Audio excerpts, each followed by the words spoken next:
Он был уверен, что поймал обычную нарушительницу, и без колебаний разорвал ее водительские права, уже направляясь к патрульной машине, чтобы оформить задержание за управление без документов. Он даже не подозревал, чьи именно права уничтожил.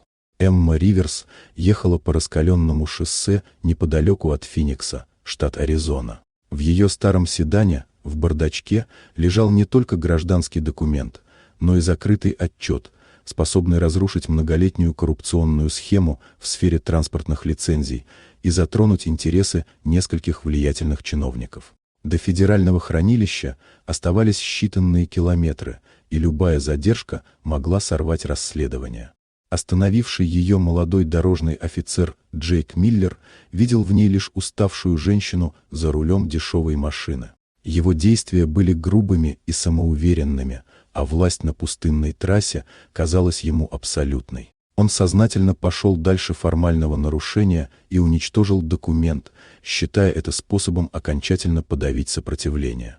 Для Эммы этот момент стал не ударом, а подтверждением.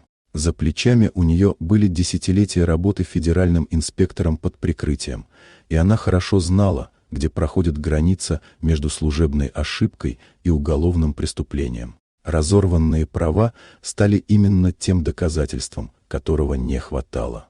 Пока офицер наслаждался мнимой победой, Эмма зафиксировала уничтожение документа и патрульную машину, после чего достала свое настоящее служебное удостоверение и связалась с внутренней службой безопасности.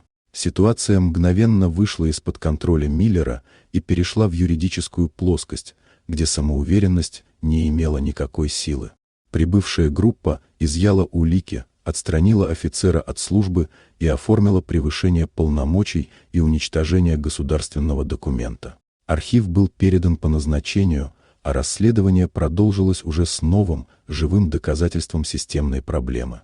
К вечеру Эмма покинула место происшествия с чувством холодного завершения. Попытка унизить ее обернулась для нарушителя концом карьеры, а для системы – еще одним вскрытым слабым звеном. Справедливость не требовала эмоций, ей были нужны факты, протоколы и люди, уверенные в своей безнаказанности.